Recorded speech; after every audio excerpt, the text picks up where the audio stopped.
कि मिटा दे अपनी हस्ती को अगर कुछ मर्तबा चाहिए, दाना खाक में मिलकर गुले गुलजार होता है।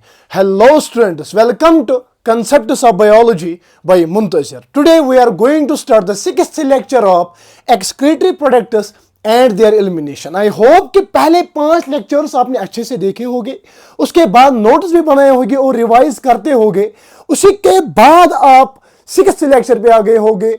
And this will be the last lecture of excretory products and there elimination. इसमें हम पहले पढ़ेंगे कुछ general points about the urine, ठीक है। उसके बाद एसेसरी जो एक्सक्रीटरी ऑर्गन्स है अंदर, जो किडनी के बावजूद काम करते हैं एक्सक्रीशन में, सर्टेन प्रोडक्ट्स का एक्सक्रीशन करते हैं।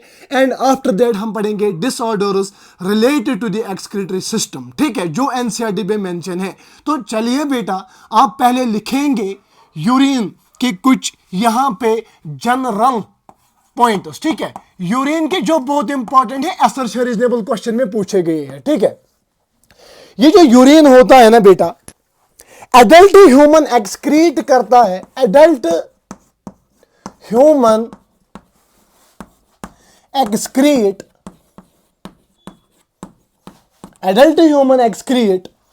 1.5 to 1.8 litre of the urine per day, ठीक है, पर डे। एक एडल्ट ह्यूमन की अगर हम बात करेंगे ना, एक एडल्ट ह्यूमन एक दिन में 1.5 to 1.8 litres of the urine output है, इसका एक्सक्रीट करता है, ठीक है, एक्सक्रीट करता है बेटा। उसके बाद नेक्स्ट पॉइंट आप लिखेंगे, दैट इज कि ये जो यूरिन का नॉर्मल कलर होता है ना, the normal colour of the urine, the normal colour of urine, ठीक है। अगर हम नॉर्मल कलर देखेंगे ना यूरिन का, ये होता है लाइट येलोविश। क्या होता है? Light yellowish. आपने खुद देखा होगा यूरिन का नॉर्मल कलर होता है लाइट येलोविश, ठीक है, ड्यू टू प्रेजेंस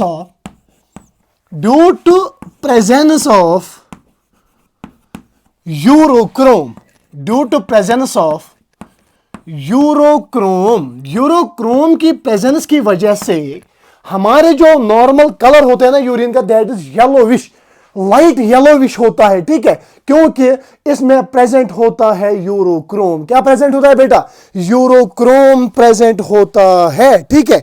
और ये जो यूरोक्रोम है ना, it is formed in the liver from dead RBC, formed in liver from dead RBC, dead RBC after 120 days RBC की डेथ हो जाती है। उसके बाद ये जो आरबीसी है ना, इसमें हीमोग्लोबिन होता है। जब उसका कैटाबॉलिज्म होता है ना, उस वक्त जो है कुछ पिगमेंट्स निकलते हैं, उनमें से एक पिगमेंट यूरोक्रोम भी होता है, जो लिवर सेल्स में बनता है, ठीक है, फ्रॉम द डेड आरबीसी। तो पहला पॉइंट आपने लिखा कि एडल्ट ह्यूमन एक्सक्रीट नॉर्मली करता है 1.5 to 1.8 litres of the urine per day. Next is the normal colour of the urine is light yellowish due to presence of the urochrome. Urochrome कहां पे बनता है सर? लिवर में बनता है। कहां से? डेड आरबीसी से। कहां से? डेड आरबीसी से। तो और अगर हम इसका कंपोजिशन, इस यूरिन का कंपोजिशन देखेंगे ना बेटा, यूरिन का कंपोजिशन अगर हम देखेंगे ना, composition of the urine, composition of urine में क्या क्या होता है? कंपोजिशन, वाटर होता है 95 to 96%। वाटर इसमें होता है 95 to 96% इसमें वाटर होता है, ठीक है बेटा। उसके बाद जो यूरिया है ना, यूरिया, इसमें यूरिया होता है 2%। कितना बेटा? 2% यहां पे यूरिन होता है। और नॉर्मली हम एक्सक्रीट करते हैं एक दिन में 25 to 30 gram of the urine, 25 urea, ठीक है, 25 to 30 ग्राम ऑफ यूरिया हम बेटा यहां पे ऑफ यूरिया पर डे, ठीक है, पर डे यहां पे हम क्या करते हैं? एक्सक्रीट करते हैं। So I am talking about the composition of the urine. Water इसमें 95 to 96% होता है, यूरिया की अगर हम बात करेंगे 2% नॉर्मली होता है यूरिया इसमें। एक दिन में एक एडल्ट इंसान की अगर हम बात करेंगे ना तो 25 to 30 gram of the urea ये दिन में क्या करता है, एक्सक्रीट करता है एक दिन में। याद रखना यूरिन कितना करता है सर, यूरिन करता है 1.5 to 1.8 लीटर पर डे। और अगर हम सर यूरिया की बात करेंगे, urea 25 to 30 gram per day, 25 to 30 ग्राम पर डे, ठीक है। अदर वेस्टेज भी इसमें होते हैं, अदर वेस्टेज भी बेटा इसमें होते हैं इस यूरिन में। Other wastage like the uric acid, hippuric acid, creatinine, uric acid, hippuric acid, hippuric acid, creatine, ठीक है, क्रेटिन इसमें होता है। और sodium potassium ions phosphate oxalates, ठीक है, सोडियम पोटेशियम सोडियम फॉस्फेट इसमें होता है। और इसमें ऑक्सीलेट्स भी होते हैं बेटा, क्या होते हैं, ऑक्सीलेट्स भी होते हैं। तो ये था यूरिन। अगर हम नॉर्मली देखेंगे, पहला पॉइंट मैंने लिखा है कि नॉर्मली ये जो यूरिन होता है कितना हम एक्सक्रीट करते हैं दिन में, 1.5 to 1.8 litres per day. After that मैंने बोला बेटा कि अगर हम बात करेंगे इस यूरिन की, इसका नॉर्मल कलर होता है लाइट येलोविश, ठीक है, लाइट येलोविश इसका नॉर्मली कलर होता है। किसकी वजह से, due to the presence of urochrome. Urochrome कहां से बनता है सर, यूरोक्रोम डेड आरबीसी से बनता है इन द लिवर, ठीक है। उसके बाद मैंने कंपोजिशन यहां पे आपको बोला, यूरिन का कंपोजिशन, वाटर 95 to 96% होता है, 2% होता है यूरिया। और नॉर्मली एक एडल्ट ह्यूमन जो है ना, ये कितना यूरिया एक्सक्रीट करता है एक दिन में, 25 to 30 gram of the urea per day, ठीक है। अदर वेस्टेज इसमें होते हैं like the uric acid, hippuric acid, creatine, ठीक है, sodium sodium potassium ions, phosphate, oxalates etcetera. ये कंपोजिशन है यूरिन का। क्या है बेटा, कंपोजिशन है यूरिन का। आई होप कि एक एक पॉइंट आप समझते होंगे, ठीक है। यहां से भी क्वेश्चन बना हुआ है, यानी यूरोक्रोम से, एक तो यूरोक्रोम से यहां से बना हुआ है। एंड नेक्स्ट अगर हम बात करेंगे, असर्च है रीजनेबल क्वेश्चन या स्टेटमेंट बेस्ड क्वेश्चन यहां से बनता है। और एक एक चीज, अगर सच में आप नीट एस्पिरेंट होना, देन आपको एक एक चीज पढ़नी है। वो अगर छोटी ही चीज भले ना हो, वो छोटी ही चीजों से वहां से क्वेश्चन पूछता है, क्योंकि छोटी छोटी चीजें हर कोई बच्चा छोड़ता है कि ये तो 9th वालों की बात है, हम क्या पढ़ेंगे, बट वहीं से वो क्वेश्चन पूछता है। और ऐसे पढ़ो, एक ही बार ऐसे पढ़ो, फर्स्ट अटेम्प्ट ले लो एज ए लास्ट अटेम्प्ट। जो लड़का या जो स्टूडेंट फर्स्ट अटेम्प्ट लेता है एज ए लास्ट अटेम्प्ट, वही सिलेक्ट होता है। भले ही अगर वो फर्स्ट अटेम्प्ट में सिलेक्ट नहीं होएगा, बट सेकंड अटेम्प्ट में उसका ड्रीम कॉलेज मिलता है। याद रखना मेरी बात, फर्स्ट अटेम्प्ट कभी भी लाइटली मत लो, first attempt as a last attempt आप ले लो, ठीक है। आफ्टर दैट अगर बाय द चांस किसी चीज में आपको यहां पे कमी रह गई, उसकी वजह से सिलेक्शन नहीं हुई, सेकंड अटेम्प्ट में आप डायरेक्टली ड्रीम कॉलेज यहां से ऑब्टेन करोगे, ठीक है। तो चलिए अब हम यहां से पढ़ेंगे एक्सेसरी एक्सक्रीटरी ऑर्गन्स। अंदर जो है हमारे बॉडी में accessory excretory organs, accessory excretory organs, kidney is the main excretory organ, ठीक है। बट अगर हम एक्सेसरी की बात करेंगे, एक्सेसरीज में एक तो नंबर 1 स्किन आता है, इसमें लंग्स आते हैं, इसमें लिवर आता है, ठीक है बेटा। स्किन आता है, लंग्स आते हैं, लिवर आता है, और लार्ज इंटेस्टाइन का भी रोल होता है। ये जो अंदर नाइट्रोजनस वेस्ट बनेंगे, वेस्ट प्रोडक्ट बनेंगे, इसको बाहर निकालने में। तो पहला एक्सेसरी एक्सक्रीटरी ऑर्गन आप लिखेंगे बेटा, that is skin.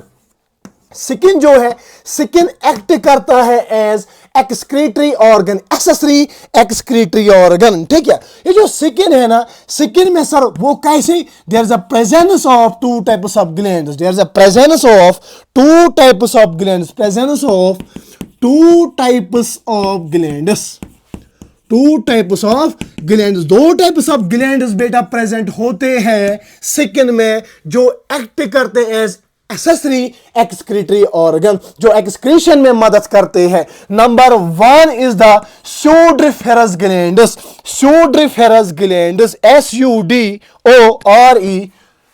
REFEROUS, sudoriferous glands, ठीक है, gland also called the sweat gland. क्या स्वेट ग्लैंड स्किन पे प्रेजेंट होते हैं, जो एक्ट करते हैं as a excretory organ, accessory excretory organ, ठीक है। Number 2 is the sebaceous glands, SABECIOUS, sebaceous gland की अगर हम बात करेंगे ना बेटा, सेबेशियस ग्लैंड, इनको हम ऑयल ग्लैंड्स कहते हैं। क्या कहते हैं? ऑयल ग्लैंड्स कहते हैं बेटा। मैं बात कर रहा हूं एसेसरी एक्सक्रीटरी ऑर्गन्स की। पहला मैंने बोला स्किन, अगर हम स्किन की बात करेंगे, स्किन एक्ट करता है एज एसेसरी एक्सक्रीटरी ऑर्गन, जो कुछ चीजों का एक्सक्रीशन में मदद करता है, ठीक है। There is a presence of 2 types of glands on the skin which help us in the excretion of the some products, ठीक है। Number 1 is the sudoriferous glands also called the sweat glands. Number 2 is the sebaceous glands also called the oil glands, also called the oil glands, ठीक है बेटा, also called the oil glands, ठीक है। तो अब हम पहले पढ़ेंगे ये जो स्वेट ग्लैंड्स है ये क्या काम करते हैं, सो दैट हम इसको एसेसरी एक्सक्रीटरी ऑर्गन मानते हैं। नंबर 1 ग्लैंड आप लिखेंगे, दैट इज सूडोरिफेरस ग्लैंड्स। एक second, that is sudoriferous glands.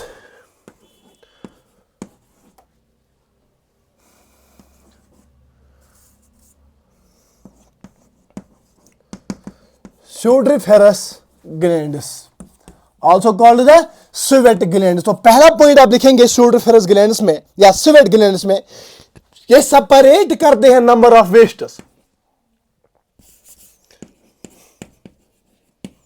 Separate number of wastes, separate number of wastes from blood and through them to form of sweat, ठीक है। separate number of wastes from blood and through them out of the body in the form of sweat। ये जो सूडोरिफेरस glands होते हैं ना, also called the sweat glands, ये क्या काम करते हैं? ये हमारे ब्लड से सेपरेट करते हैं number of excretory products, number of nitrogenous wastes. उसके बाद जो ही ये यहां से सेपरेट करेगा ब्लड में से क्या कुछ एक्सक्रीटरी प्रोडक्ट्स, उसके बाद ये थ्रू स्वेट ये इनको बाहर फेंक देता है। जो ही आपको स्वेट आ जाएगा, स्वेट में एक तो सबसे ज्यादा स्वेट में वाटर होता है, जो हम अभी कंपोजिशन पढ़ेंगे, ठीक है। उसके बाद कुछ एक्सक्रीटरी प्रोडक्ट्स नाइट्रोजनस वेस्ट्स होते हैं, सो दैट के थ्रू स्वेट ये बाहर निकलता है। There is a presence of the sudoriferous glands also called the sweat glands. क्या बेटा? स्वेट ग्लैंड्स, ठीक है। और ये पॉइंट आप पहले लिखेंगे, ये पॉइंट आप बेटा पहले लिखेंगे, ठीक है। इसके बाद अगर हम स्वेट, ठीक है, अब सूडोरिफेरस ग्लैंड्स ने क्या स्वेट यहां पे प्रोड्यूस किया, ठीक है। अगर हम स्वेट यहां पे लिखेंगे, स्वेट की composition of the sweat, composition of sweat का कंपोजिशन, ठीक है। इसमें 99% यहां पे वाटर होता है। स्वेट जो है ये बना होता है 99% वाटर का, 1% इसमें इनऑर्गेनिक सॉल्ट होते हैं, 1% इनऑर्गेनिक सॉल्ट होते हैं। क्या? 1% इसमें इनऑर्गेनिक सॉल्ट होते हैं, लाइक द सोडियम क्लोराइड, ठीक है, salt like sodium chloride, lactic acid like sodium chloride, lactic acid, ठीक है बेटा, and some urea and carbon dioxide. तो मैं बात कर रहा हूं स्वेट के कंपोजिशन की। 99% इसमें वाटर होता है, 1% inorganic salt like the sodium chloride, lactic acid, कुछ यूरिया और कार्बन डाइऑक्साइड। एज कि स्वेट से कार्बन डाइऑक्साइड भी थोड़ा बहुत बाहर निकलता है, ठीक है, यूरिया, सोडियम क्लोराइड आयन्स, ठीक है, लैक्टिक एसिड एटसेट्रा यहां पे इस स्वेट में होता है। और जो ही स्वेट आ जाएगा, इट मींस दैट ये एक्सक्रीशन का भी काम करता है। ये एक्सक्रीशन का भी काम करता है। अब आप लिखेंगे function of the sweat, function of sweat लिखिए, फंक्शन ऑफ स्वेट, स्वेट का फंक्शन, ठीक है। नंबर 1 ये एक्सक्रीशन करता है excess of salt and water, excretion of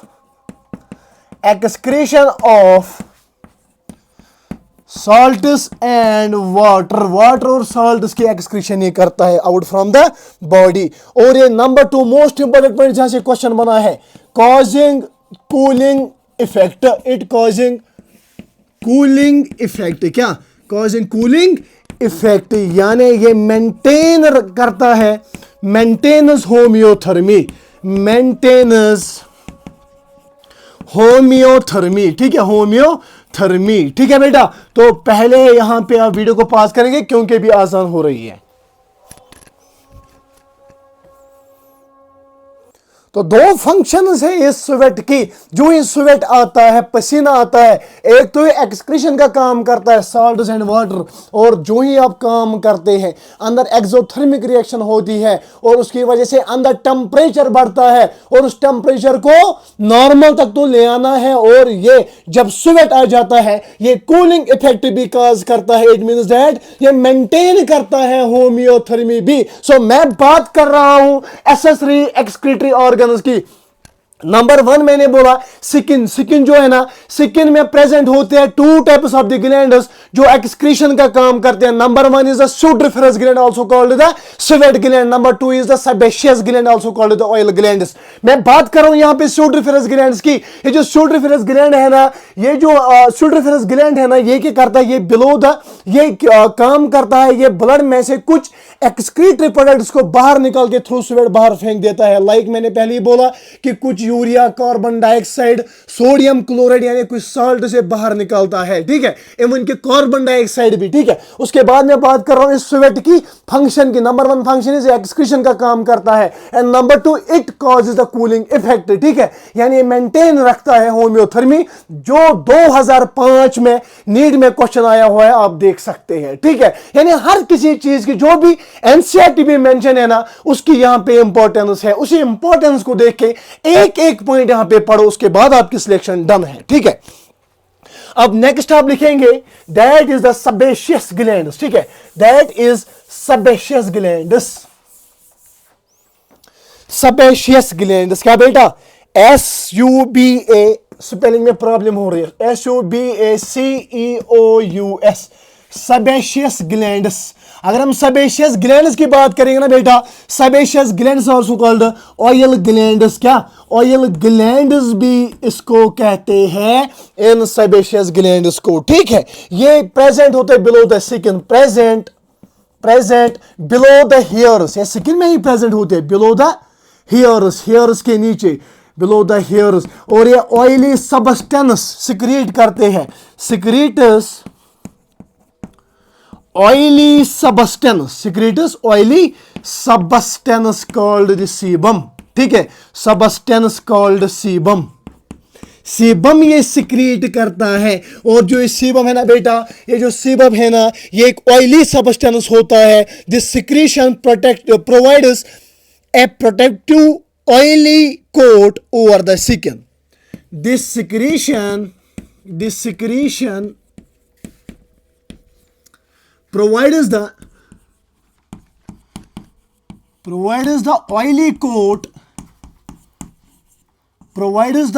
oily coat, oily protective coat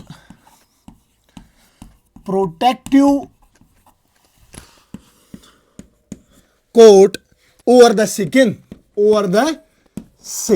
skin के ऊपर। तो यहां पे मैं बात कर रहा हूं सेबेशियस ग्लैंड्स की, किसकी?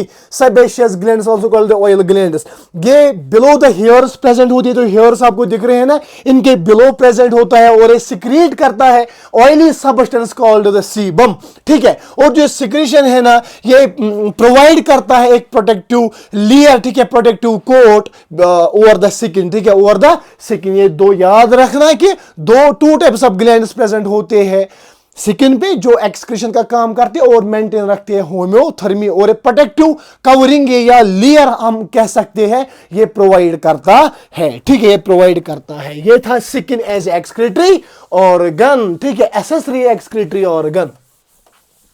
नेक्स्ट बेटा लिखेंगे, दैट इज बेटा लंग्स। लंग्स तो आपको पता ही है, ये तो मेन है, ठीक है। लंग्स में पहला पॉइंट आप लिखेंगे, lungs expel about 80 litres of the carbon dioxide per day. Lungs expel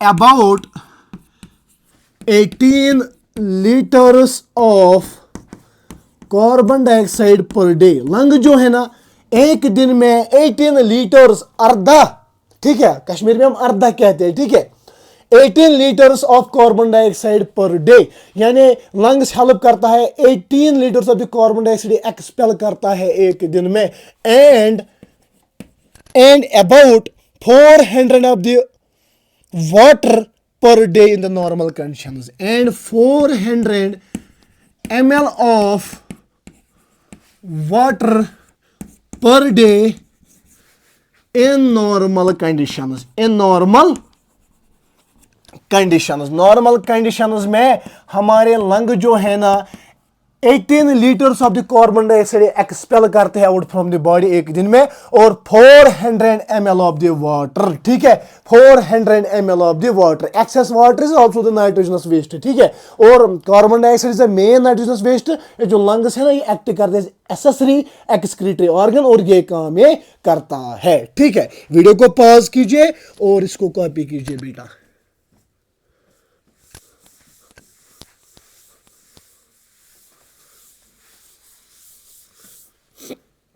next आप लिखेंगे रोल ऑफ लिवर।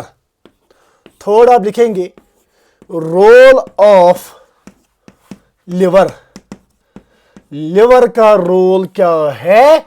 एक्सक्रीटरी। ये कैसे एक्सक्रीटरी ऑर्गन एज एक्ट करता है? लिवर क्या करता है? Formation of the pigments, formation of pigment से करता है, यानी पिगमेंट्स की फॉर्मेशन करता है। कौन कौन सा पिगमेंट? मेनली बिलिरुबिन, बिलिरुबिन और बिलिविरिडिन। बिलिविरिडिन मेनली ये जो लिवर है ना, लिवर क्या करता है? ये फॉर्मेशन ऑफ द पिगमेंट्स करता है।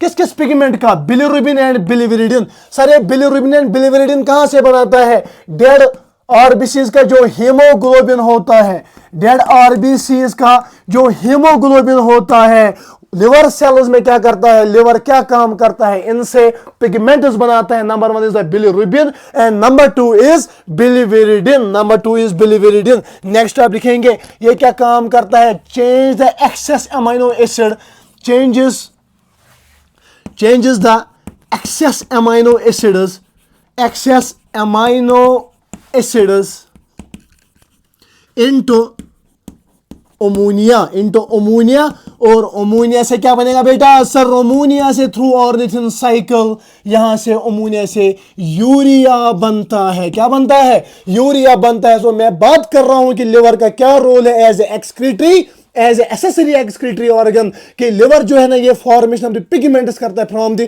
Haemoglobin of the dead RBC. ये बिलिरुबिन और बिलिविरिडिन मेनली बनाता है, और एक्सेस अमाइनो एसिड्स को by the help of the deamination ammonia बनता है। और अमोनिया में in the liver cells ammonia से क्या बनता है? Urea, by the cycle called the ornithine cycle, by the cycle called ornithine cycle. And ये क्या काम करता है? ये हेल्प करता है excretion of the cholesterol, excretion of cholesterol. Cholesterol का एक्सक्रीशन में भी ये मदद कर देता है कोलेस्ट्रॉल, ठीक है। और degraded steroid hormones, degraded steroid hormones, degraded steroid hormones, ठीक है बेटा। और ये vitamin C containing vitamin C, ठीक है, कंटेनिंग विटामिन सी। और ये क्या, कुछ ड्रग्स का भी एक्सक्रीशन में मदद देता है, सम ड्रग्स। तो मैं बात कर रहा हूं role of liver in the excretion, ठीक है। तो मैं बात कर रहा हूं ये जो लिवर है ना, लिवर क्या काम करता है, ये फॉर्मेशन ऑफ द पिगमेंट्स करता है from the dead RBCs, haemoglobin. Number 1 is the bilirubin and biliverdin. ये एक्सेस अमीनो एसिड्स को चेंज करता है into the ammonia through the deamination, जो लिवर सेल्स में होता है। और लिवर सेल्स में दूसरा साइकिल होता है ऑर्निजन साइकिल, और इस अमोनिया से यूरिया बनता है। और ये एक्सक्रीशन हम दे cholesterol, degraded steroid hormones containing vitamin C, उनका भी एक्सक्रीशन में मदद करता है। और कुछ ड्रग्स का भी यहाँ पे इसका एक्सक्रीट करने में मदद कर देता है। ये था role of the liver in the excretion, ठीक है। इसके बाद आप फोर्थ लिखोगे role of large intestine. Role of large intestine,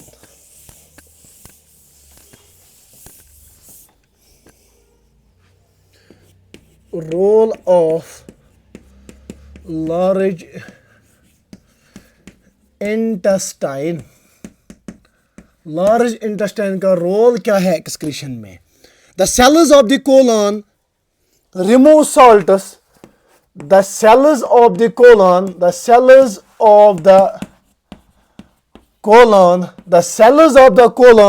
remove salts like calcium phosphate. Remove salts like calcium phosphate, ठीक है, calcium phosphate from blood and expel them out with the feces. From blood and expel out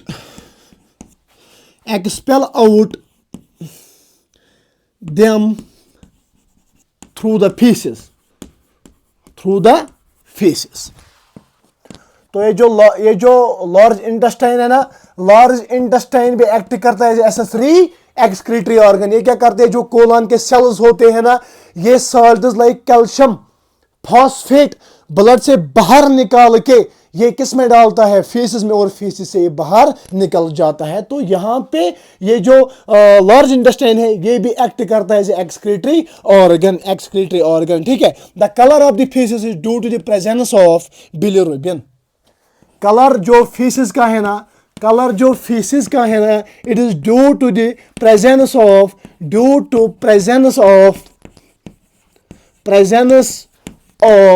bilirubin, जो bilirubin liver ने बनाया था from the haemoglobin of the dead RBC. और जो faeces का colour होता है ना, वो बिकॉज उसमें प्रेजेंस होता है किसकी, बिलिरुबिन की प्रेजेंस होती है वहां पे, यानी वो जो कलर उसमें होता है वो होता है किसकी वजह से, बिलिरुबिन की वजह से।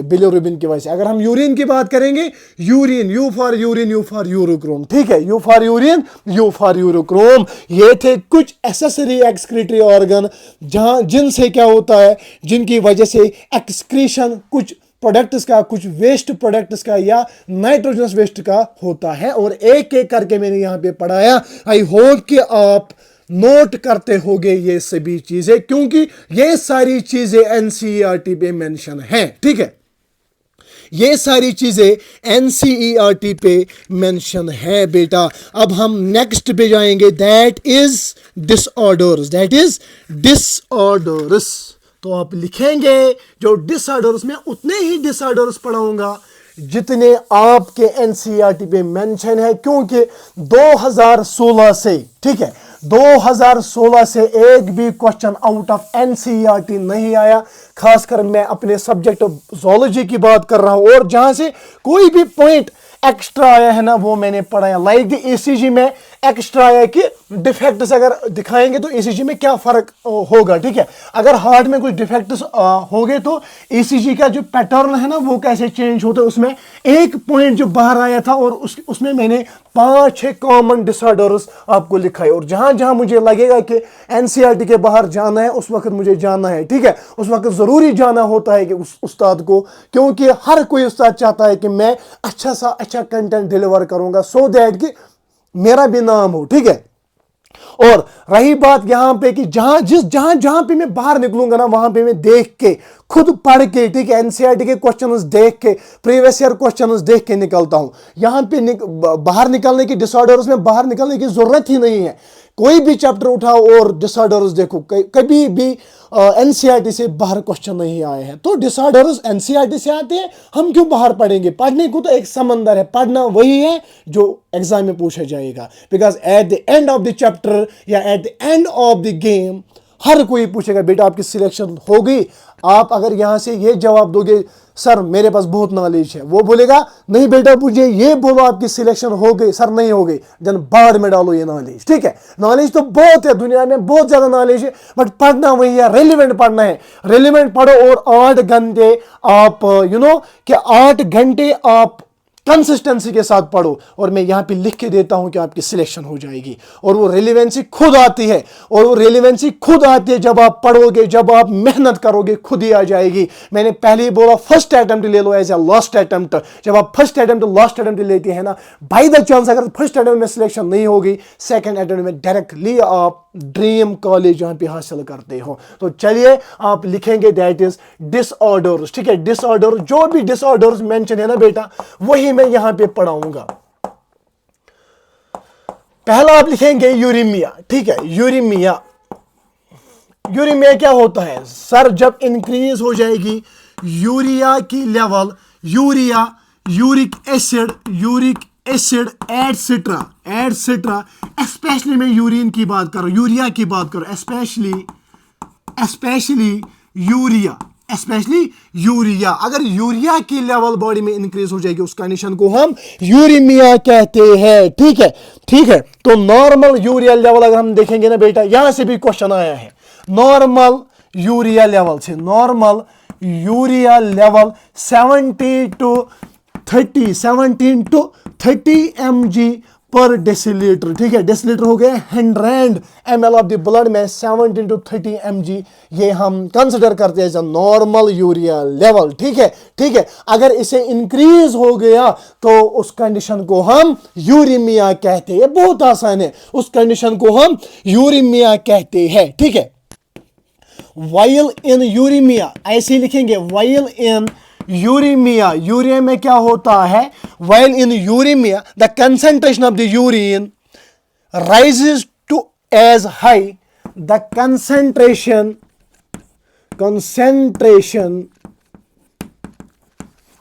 of urea rises as high as 10 times of normal, as 10 times of normal during renal failure,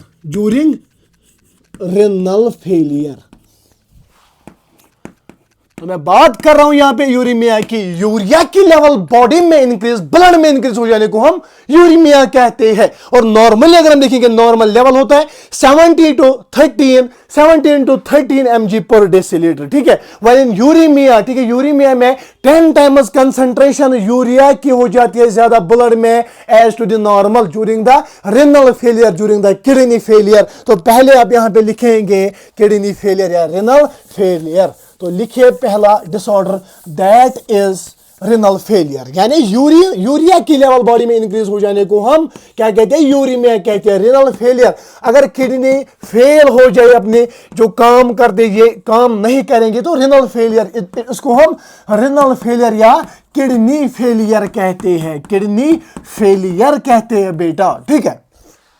तो रेनल फेलियर में पहला पॉइंट आप लिखेंगे that is characterised by deterioration of the kidney, characterised by deterioration of kidney leads to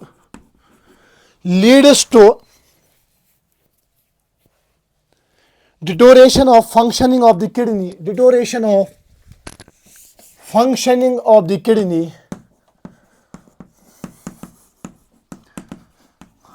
functioning of the kidney, functioning of the kidney, which results in accumulation of the urea, which results in accumulation of urea, accumulation of urea in blood leads to a condition called uremia, condition called uremia, इसको हम uraemia कहते हैं। तो renal failure या kidney failure के दौरान क्या होता है, यानी किडनी फेलियर क्या होता है, जब नॉर्मल फंक्शन या डिटोरेशन हो जाएगी फंक्शन ऑफ द किडनी, ठीक है, जिसकी वजह से एक्यूमुलेशन ऑफ द यूरिया का एक्यूमुलेशन हो जाता है ब्लड में और एक कंडीशन करता है, उसको हम यूरेमिया कहते हैं। क्या कहते हैं बेटा, यूरेमिया कहते हैं। और जो ये किडनी फेलियर है ना, ये दो टाइप्स का होता है, एक हो गए acute kidney failure and number two is chronic kidney failure, ठीक है। एक तो acute kidney failure, renal failure, acute renal failure,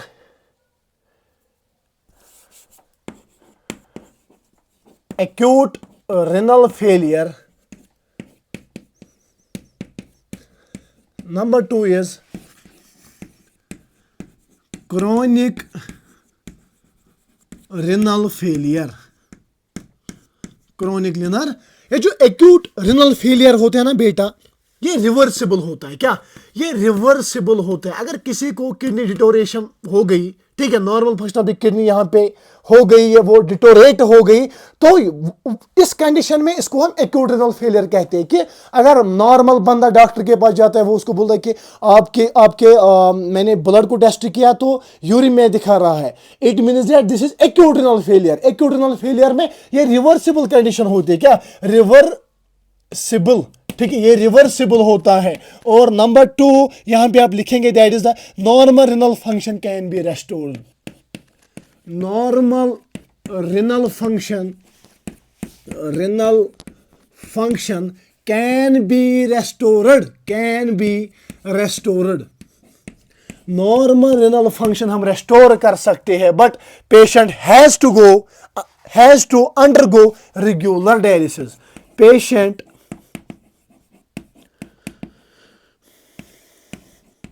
has to undergo regular dialysis। तो मैं बात कर रहा हूं एक्यूट रेनल फेलियर के, रिवर्सिबल कंडीशन होती है, नॉर्मल रेनल फंक्शन हम रेस्टोर भी कर सकते हैं, बट पेशेंट को क्या करना है, इसको रेगुलर यहां पे डायलिसिस देने होते हैं। डायलिसिस के दौरान हम ये जो यूरिया इसके ब्लड से बाहर निकालते हैं, जो हम आगे पढ़ेंगे उसको हम कहते हैं हीमोडायलिसिस, ठीक है, हीमोडायलिसिस। अगर हम क्रॉनिक की बात करेंगे ना, ये इरिवर्सिबल कंडीशन होती है। क्या, इरिवर्सिबल कंडीशन, ये इरिवर्सिबल कंडीशन होती है, यानी यहां पे पूरी किडनी खत्म हुई होती है, ठीक है, इरिवर्सिबल कंडीशन। और यहां पे क्या, पेशेंट को यहां पे ग्राफ्ट करना पड़ता है, ठीक है, patient has to go renal transplantation, patient has to go renal transplantation, यहां पे किडनी का ट्रांसप्लांटेशन करना पड़ता है during the chronic renal failure.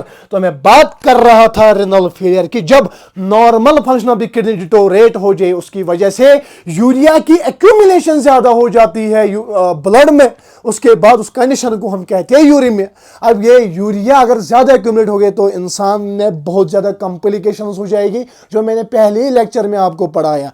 हर कोई ऑर्गन इससे ये इसमें इन्वॉल्व होता है, इवन के ब्रेन तक यहाँ पे, हार्ट भी, किडनी भी, ब्लड भी, सब कुछ यहाँ पे क्या होता है, गैस्ट्रो इंटेस्टाइनल ट्रैक्ट भी यहाँ पे इसमें इन्वॉल्व होता है। उसके बाद क्या किया जाता है कि ये जो रिनल फेलियर है ना, ये दो टाइप्स का होता है, acute renal failure and chronic renal failure. अगर हम एक्यूट रिनल फेलियर की बात करेंगे, रिवर्सिबल कंडीशन होती है। नॉर्मल रिनल फेलियर हम क्या कर सकते हैं, ये नॉर्मल जो रिनल फंक्शन हम रेस्टोर भी कर सकते हैं, but patient has to undergo the regular dialysis. और next is chronic renal failure, irreversible condition होती है, patient has to go, patient को क्या करना है, इसको रिनल ट्रांसप्लांटेशन करना है। रिनल ट्रांसप्लांटेशन यानी किडनी ट्रांसप्लांट जरूरी करना है, अदरवाइज ये मर जाएगा। ठीक है, तो ये जो रिनल ट्रांसप्लांटेशन होती है ना, यहां पे आप एक्स्ट्रा एक दो पॉइंट याद रखेंगे। रिनल ट्रांसप्लांटेशन के दौरान डॉक्टर को कौन कौन सी चीजें यहां पे दिमाग में रखनी पड़ती है। ठीक है,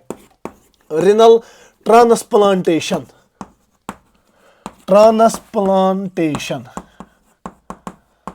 रिनल ट्रांसप्लांटेशन में बेटा हम क्या पहले देखते हैं, नंबर 1, ये जो डोनर होगा ना, graft from A sibling, graft from A sibling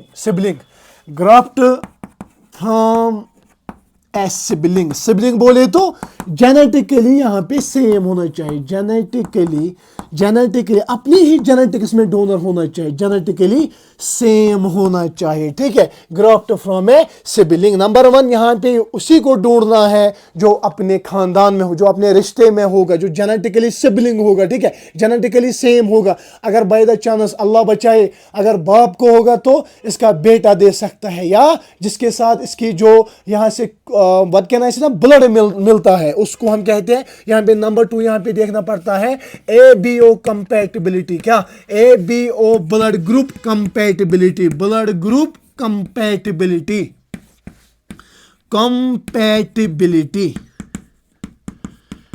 ठीक है, ABO। अगर डोनर का O होगा, ठीक है, अगर डोनर का A होगा, ये जो पेशेंट है जिसको रिनल फेलियर है, अगर उसका A ब्लड ग्रुप है वो नहीं दे सकता। यहां पे ABO ब्लड ग्रुप कंपैटिबिलिटी भी देखनी पड़ती है। और यहां से number 3 that is the leucocyte, ठीक है, या human leucocyte antigen, HLA, human leucocyte compatibility देखनी पड़ती है, ल्यूकोसाइट कंपैटिबिलिटी भी यहां पे मैच करनी पड़ती है। ठीक है, मैच करनी पड़ती है ह्यूमन ल्यूकोसाइट। और नंबर 4 यहां पे दैट इज, इस पेशेंट को जिसको अभी ग्राफ्ट हुआ है ना, इम्यूनो सप्रेसेंट्स खाने पड़ते हैं पूरे जिंदगी में। ठीक है, इम्यूनो सप्रेसेंट्स,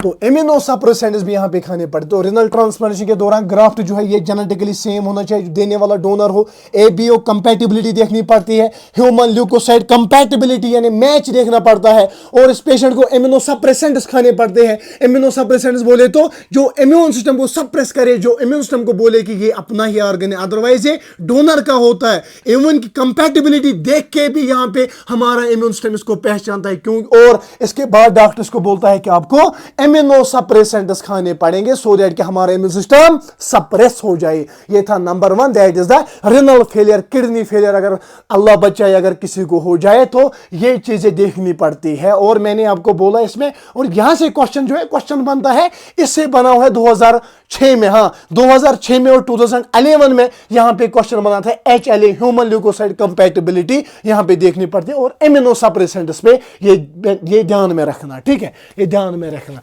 नंबर 2 डिसऑर्डर आप लिखेंगे रिनल कैल्कुलाई।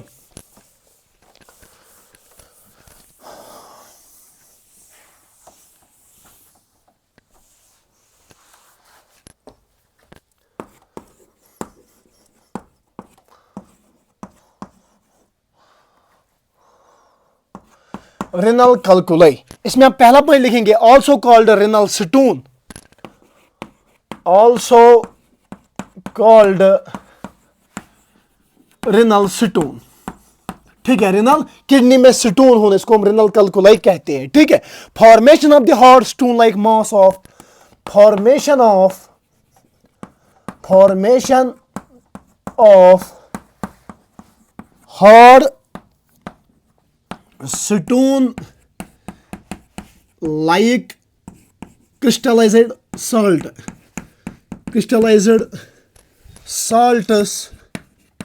crystallized salts यानी oxalates, ठीक है, oxalates inside the kidney, oxalates inside the kidney के अंदर hard stone like crystallised salt यानी ऑक्सीलेट्स बनने को हम रिनल कैलकुलाई, ये स्टोन क्या होती है, ये क्रिस्टलाइज्ड साल्ट यानी ऑक्सीलेट्स अंदर किडनी के अंदर बनते हैं, इसको हम रिनल कैलकुलाई कहते हैं। क्या बेटा कहते हैं? रिनल कैलकुलाई कहते हैं। और ये पेनफुल कंडीशन कॉज करते हैं, कॉज पेनफुल कंडीशन,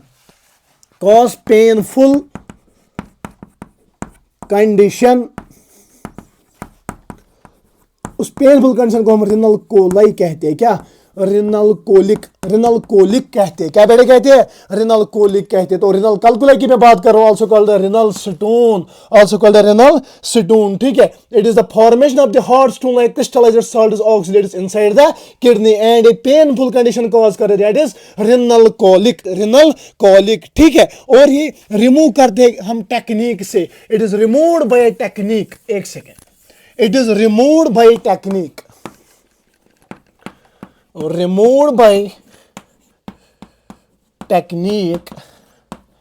एक टेक्निक से रिमूव करते हैं, उसको हम पाइलियोलिथोटॉमी कहते हैं। पाइलियोलिथोटॉमी, ठीक है। पाइलियोलिथोटॉमी एक टेक्निक है जिस टेक्निक से हम इस स्टोन को बाहर निकालते हैं। और लिथियोट्रिप्सी में क्या करते हैं हम? कुछ रेडिएशंस अंदर डालते हैं किडनी में, जिसकी वजह से ये क्रिस्टलाइज्ड सॉल्ट, ये ऑक्सीलेट टूट जाता है और उसके बाद ये बाहर निकालते हैं। लिथोट्रिप्सी, यहां पे लिथोट्रिप्सी में क्या करते हैं हम? यहां पे breaking of renal stones by radiations, breaking of renal stones by radiations, ठीक है। तो मैं बात कर रहा हूं रिनल कैलकुलाई को और एक नाम से जानते हैं, रिनल स्टोन, ठीक है। रिनल स्टोन यानी किडनी स्टोन, ये क्रिस्टलाइज्ड साल्ट होता है, एक stone, hard stone of crystallised salt का बना होता है, ऑक्सीलेट का बना होता है, ठीक है। ऑक्सीलेट का बना होता है जो इनसाइड द किडनी बनता है और ये एक पेनफुल कंडीशन करता है, इसको हम कहते हैं रिनल कोलिक। क्या कहते हैं? Renal colic. और इसको हम रिमूव करते हैं एक टेक्निक से, पाइलियोलिथोटॉमी, या हम ब्रेक करते हैं। अगर बड़ी यहां पे ये क्रिस्टलाइज्ड साल्ट होगी तो इसको ब्रेक किया जाता है एक टेक्निक से, लिथोट्रिप्सी, ठीक है। और उस टेक्निक में रेडिएशंस का यूज किया जाता है। टेक्निक में किसका यूज किया जाता है? रेडिएशंस का यूज किया जाता है, ठीक है। एंड नंबर 3 डिसऑर्डर आप लिखेंगे, दैट इज ग्लोमेरुलोनेफ्राइटिस। ग्लोमेरुलो आसान है बहुत, ठीक है। ग्लोमेरुलोनेफ्राइटिस, यहां पे क्या होता है? यहां पे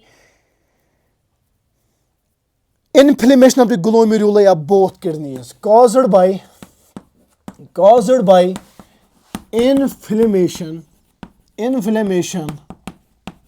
caused by inflammation of the glomerulus of both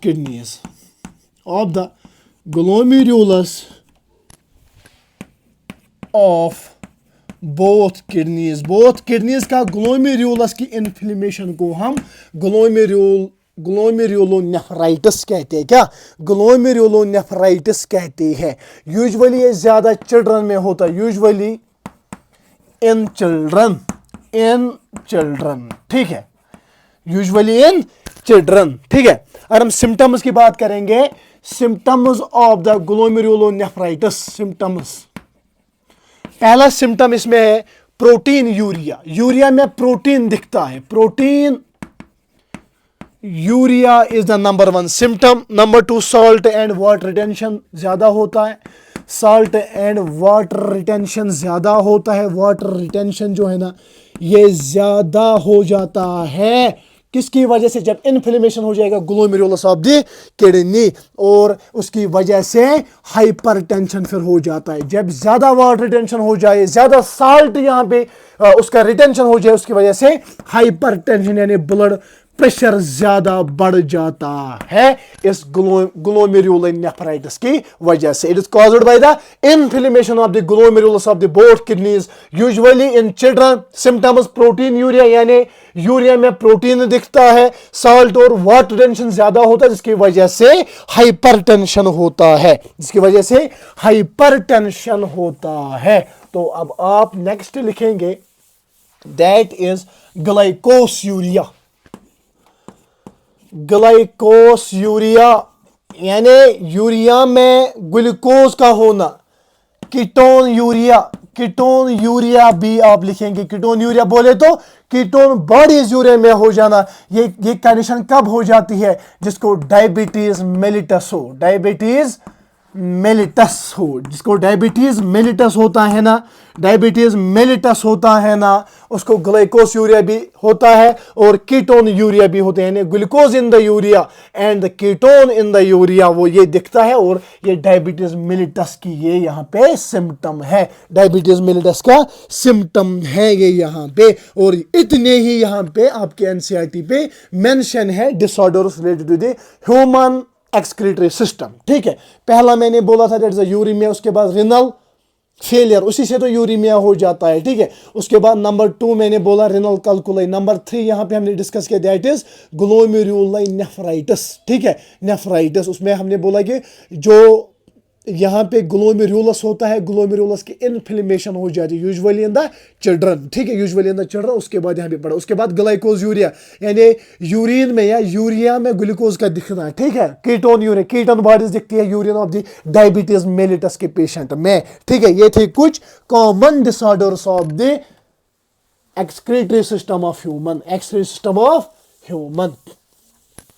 ठीक है, अब आप नेक्स्ट लिखेंगे हीमोडायलिसिस। मैंने आपको डायलिसिस बोला था कि एक्यूट रिनल फेलियर में ये रिवर्सिबल कंडीशन है, जिसमें पेशेंट को रेगुलर डायलिसिस देने पड़ते हैं सो दैट कि यूरिया वहां से बाहर निकलता है। और एनसीईआरटी में मेंशन है हीमोडायलिसिस, और हीमोडायलिसिस आपको पढ़ना है कि ये कैसे काम करता है। बिल्कुल आसान स्ट्रक्चर में बनाऊंगा, और आप भी जो भी यहां पे डिक्टेट करूंगा आप लिखेंगे। और यहां से एक क्वेश्चन बना है, उसमें भी क्वेश्चन था, बड़ा क्वेश्चन था, उसमें एक स्टेटमेंट यहाँ हीमोडायलिसिस से बनी हुई थी जो यहाँ हम डिस्कस करेंगे। ठीक है, तो आप लिखेंगे बेटा haemodialysis, haemodialysis,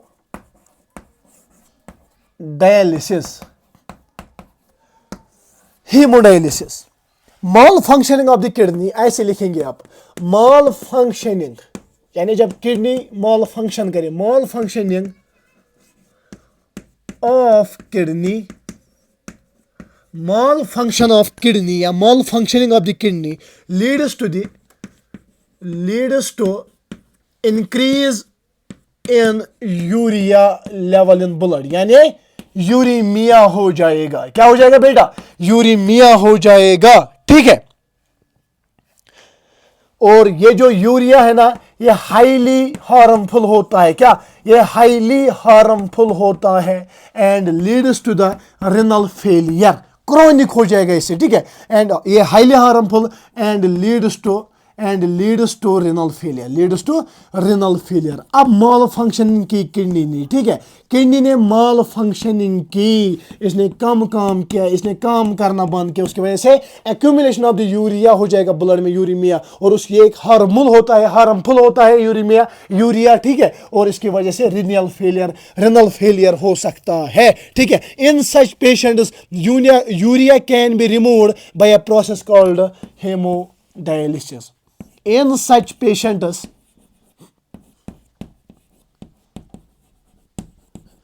urea can be removed by a process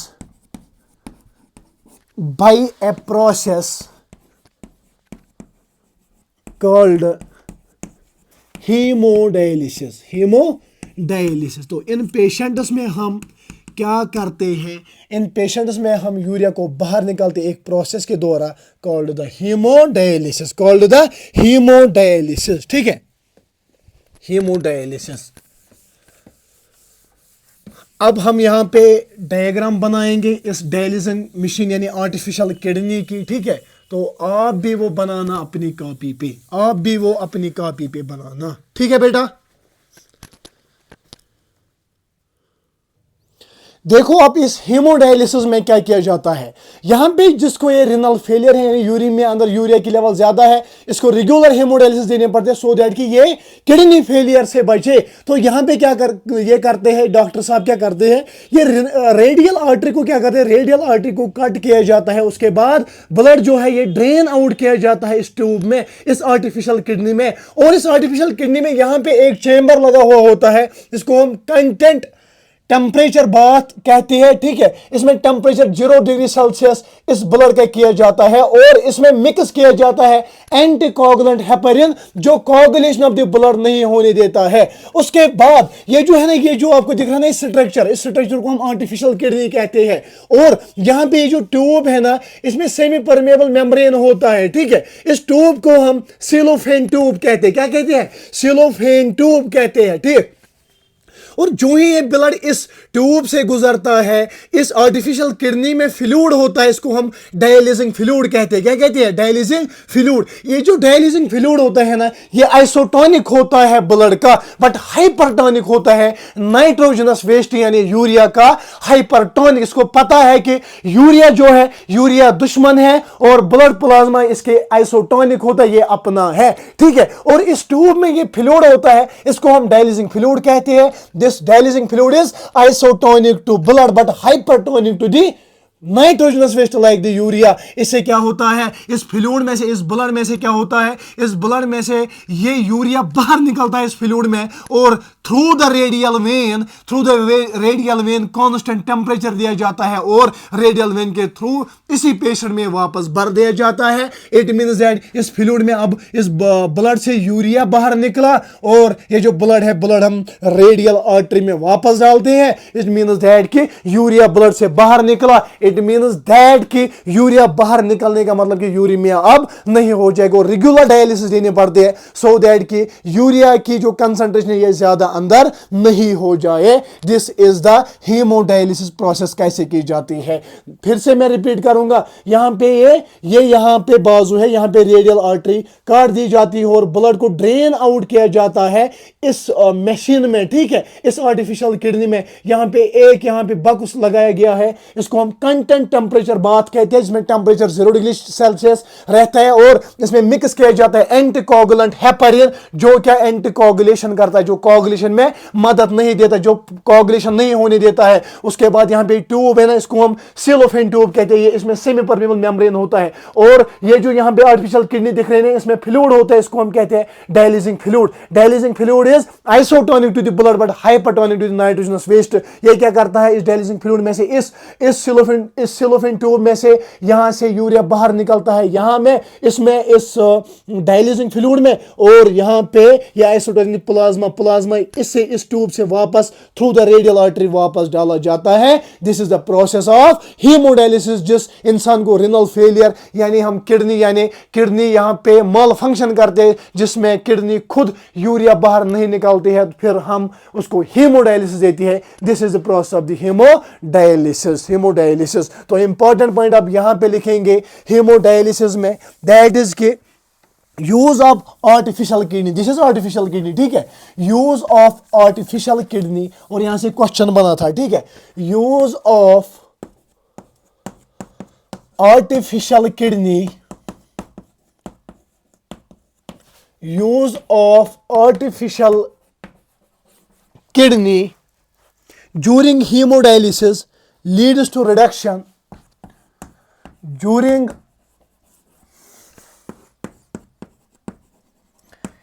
hemodialysis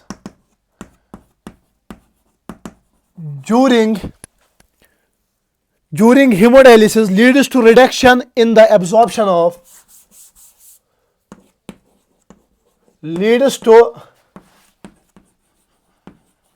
reduction in the absorption of calcium ions from gastrointestinal tract. reduction in the absorption of calcium ions from the GI tract, from gastrointestinal tract. ये जो artificial kidney during the hemodialysis हम artificial kidney का use करें, जो अभी मैंने आपको दिखाया, इससे क्या हो जाता है, इससे रिडक्शन होता है absorption of the calcium from the gastro intestinal tract. और यहां से क्वेश्चन बना था नीट 2019 में, ठीक है, नीट 2019 में यहां से क्वेश्चन बना था। और इसी से हमने ये excretory products and there elimination यहां पे कंप्लीट किया। आई होप कि एक एक चीज आप यहां पे लिखोगे, नोट करोगे, और उसके बावजूद मैंने अपनी तरफ से बहुत मेहनत करके कंसिस्टेंट रह के 6 लेक्चर्स में यहां पे मैंने आपको ये कंप्लीट कराया। आई होप कि एक एक लेक्चर अच्छे से आप देखोगे और वो चीजें मेंशन करोगे जो यहां पे छूट रही हो। अदरवाइज कि मुझे नहीं लगता यहां से छूटी हो, फिर भी कोई चीज इंसान से छूटती है, उसमें हम परफेक्शन साथ में मिलकर लाएंगे और एक अच्छा कंटेंट बनाएंगे सो दैट कि आप सिलेक्ट हो जाए, ठीक है। इसी से हम यहाँ पे इस चैप्टर को कंप्लीट यहाँ पे हमने किया। और यू नो कि हम मेरे वीडियो जो भी बच्चा देखेगा ना, इनको शेयर कीजिए अपने फ्रेंड्स के साथ, और मेरे चैनल को सब्सक्राइब कीजिए और अच्छी कमेंट लिखिए सो दैट कि मुझ में एनर्जी आ जाए और मैं अच्छा अच्छा कंटेंट आपके सामने लाऊं। अब नेक्स्ट चैप्टर हम पढ़ने जा रहे हैं, that is locomotion and the movement. अभी तक हमने 3 यूनिट्स कवर किए हैं। Number 1 is the breathing and exchange of the gases, after that the body fluids and circulation, after हमने यहाँ पे excretory products and elimination complete किया। आई होप कि ये 3 चैप्टर्स हमने अच्छे से देखे होंगे। और उसके बाद आप 1-2 बार पहले कॉपी को रिवाइज करेंगे और वीडियो को भी रिवाइज करेंगे अगर आपको लगे। उसके बाद आप डायरेक्टली जाएंगे कहाँ पे, प्रीवियस ईयर क्वेश्चंस पे, और एक एक क्वेश्चन आपको वहाँ से सॉल्व हो जाएगा। इसी से हम यहाँ पे कंप्लीट करने जा रहे हैं। इसी से हमने यहाँ पे इसको कंप्लीट किया। मेरा वीडियो अच्छा लगा तो please subscribe my channel. Thank you so much.